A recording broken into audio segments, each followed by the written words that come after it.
بعض اولیاء نے اور عرفاء نے کہا، انہوں نے پوچھا اہل معرفت سے، بعض اہل اللہ سے، کہ بڑے عرصے سے کوئی سے نے پوچھا میرے دل کو حضوری نصیب نہیں۔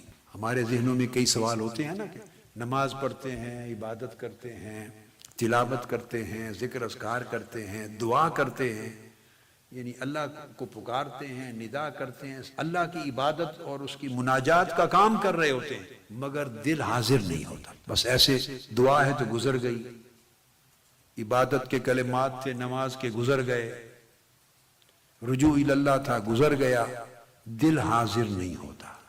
اس کی آپ نے اپنی زندگی میں کئی بار مثال دیکھی ہوگی، دل حاضر ہے یا نہیں اس کو سمجھنا تھوڑا سا مشکل ہے، تھوڑا سا۔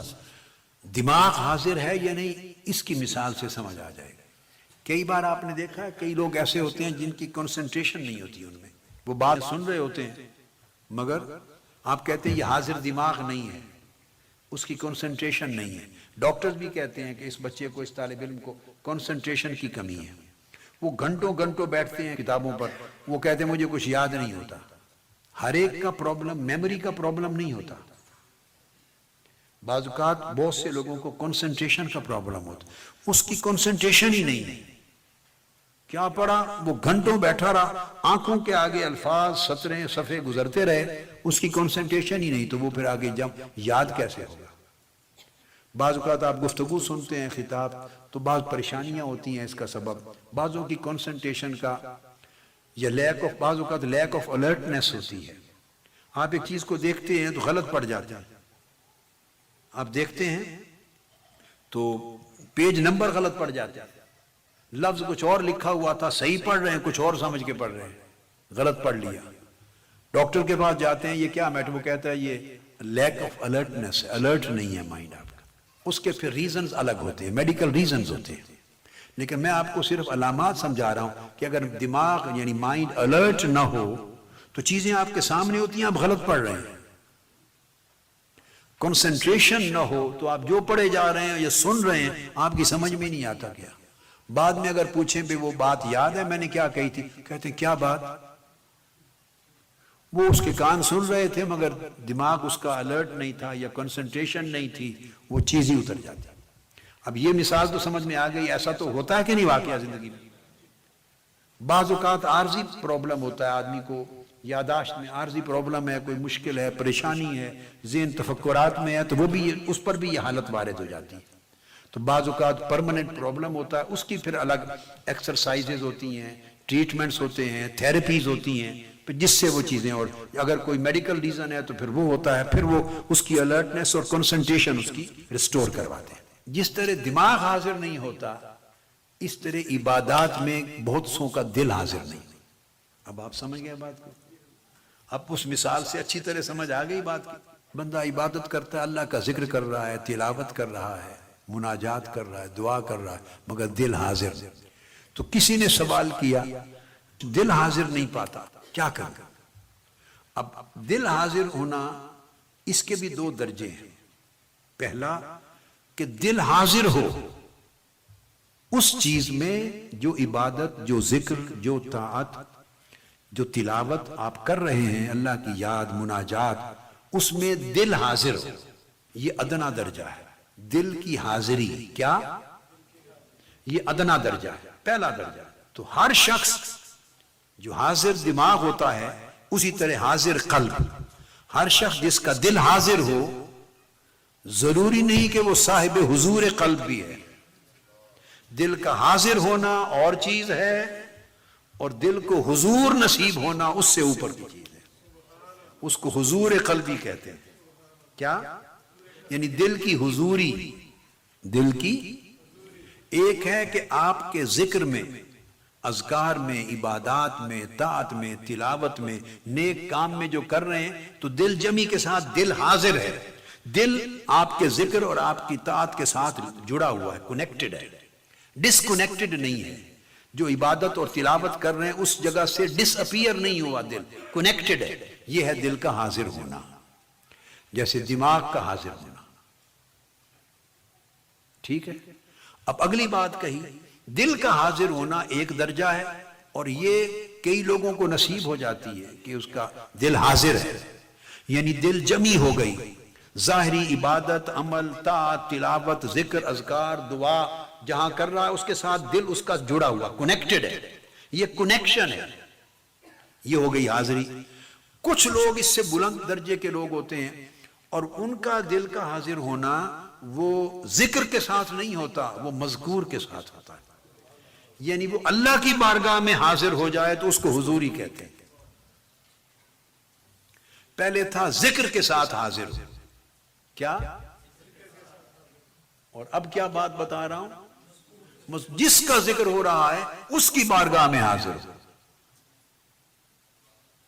تو اس کی بارگاہ میں تب حاضر ہوتا ہے دل جو دل اس کے ساتھ جڑ جاتا ہے، اس کو کہتے ہیں کہ اس کے دل کو حضوری حاصل ہے، اس کے دل کو حضوری رسائی ہے۔ کیا؟ اب اس کو بھی مثال سے سمجھا دوں تاکہ آپ کو اور ایزی ہو جائے۔ جیسے میں نے دماغ کی مثال دی، بھئی یہ حاضر دماغ نہیں، اور اگر کسی کو الرٹنس مل جائے اور کنسنٹریشن مل جائے تو کیا ہر وہ شخص جس کو دماغی الرٹنس اور کنسنٹریشن مل گئی ہے کیا اس کو دماغ کی رسائی بھی مل جائے گی کہ جو بات سمجھائی جا رہی ہے اس کی ڈیپتھ تک اس کے سارے راز بھی سمجھ جائے گا، پا جائے گا؟ کیا یہ انٹلیکچوئل کیپیسٹی بھی مل جائے گی؟ نہیں، ابھی تو الرٹ ہوا ہے، بقایا تو کیپیسٹی ہے، کتنا اس کو پاتا ہے اور کتنا نہیں پاتا۔ تو پہلا درجہ کہ جو غیر حاضر تھا دماغ وہ کم سے کم حاضر ہو گیا، اب حاضر ہو جانے کے بعد کتنا سمجھتا ہے، کتنی رسائی پاتا ہے اور کتنی نہیں پاتا، یہ پھر اس کا اپنا، اب سمجھ گیا، نصیب ہے۔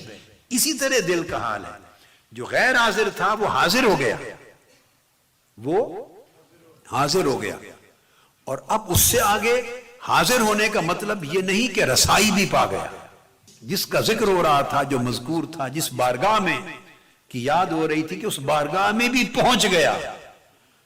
تو اس مجلس میں حاضر ہونے کا مطلب نہیں کہ وہاں بھی پہنچ گیا، وہ رسائی ہے، اس کو حضوری کہتے ہیں۔ تو اب کسی نے کہا کہ وہ بات بیان کی کہ میرا دل حضوری نہیں پاتا، حاضری کی بات نہیں کی، کیا؟ حاضری کی بات، حضوری نہیں پاتا، اس بارگاہ میں نہیں جاتا میرا دل، وہاں اس بارگاہ میں دل کو غائب پاتا ہوں۔ پوچھا کہ کب میرا دل وہاں پہنچے گا کہ میں دل کو پاؤں اللہ کی بارگاہ میں، کب ایسا ہوگا؟ فرمایا اذا نازل فیہ الحق، جب تمہارے دل میں حق، تمہارے دل میں اللہ ٹھکانہ کر لے گا، جب تمہارے دل میں اللہ آئے گا، اللہ اترے گا، تب تم اس کی بارگاہ میں دل کی حضوری پاؤ گے۔ تو انہوں نے پوچھا کہ اللہ کب اترے گا میرے دل میں؟ اللہ کا نزول، کیا؟ میرے دل میں اللہ کا نزول کب ہوگا؟ اللہ کب میرے دل میں آئے گا؟ تو جواب دی اذا ارتحل عنہ ما دون الحق، فرمایا جب اس کے غیروں کو دل سے نکال دو گے، جب غیر چلے جائیں گے تو وہ آ جائے گا، وہ غیروں کے ہوتے ہوئے اس دل میں نہیں آتا۔ یہ بات سمجھ میں آئی؟ اور غیر کون ہے؟ ہر وہ چیز جو اللہ کو پسند نہیں ہے، تو دل میں اس کی محبت اور شہوت اور رغبت بھی پڑی ہوئی ہو اور چاہیں کہ اس میں اللہ بھی آ جائے تو اللہ کی غیرت اسے گوارا نہیں کرتی۔ وہ کہتا ہے بھئی تم نے ان کو دل میں سجایا ہوا ہے تو اسی سے دل لگا لو۔ فرمایا اذا ارتحل عنہ ما دون الحق، جب اس کے غیر نکل جائیں گے تب وہ آ جائے گا۔ خلاصہ اس کلام کا، ہر تمنا دل سے رخصت ہو گئی، ہر تمنا دل سے رخصت ہو گئی، اب تو آ جا، اب تو خلوت ہو گئی۔ تو اس کا قاعدہ یہ ہے کہ جب اس کے غیر چلے جاتے ہیں دل سے اور دل نیا خانہ بن جاتا ہے، خلوت کدہ بن جاتا ہے، اس میں کوئی اور غیر نہیں رہتا اور دل خالی ہو جاتا ہے، اس وقت وہ جلوہ گر ہو جاتا ہے۔ اور جب، اب میں آپ کو وہی معرفت کی طرف لا رہا تھا کہ جب وہ دل خالی ہو گیا غیر سے تب وہ جلوہ گر ہوا، اور جب وہ جلوہ گر ہوا تو دل زندہ ہو گیا۔ اور جو زندہ ہو گیا، کامل زندہ ہو گیا، وہ اس کے حضور رہنے لگ گیا، وہ اس کے حضور رہنے لگ گیا۔ سب سے پہلے نئی ویڈیوز کو حاصل کرنے کے لیے شیخ الاسلام ڈاکٹر محمد طاہر القادری کے آفیشیل یوٹیوب چینل کو سبسکرائب کریں اور بیل آئیکن کلک کریں۔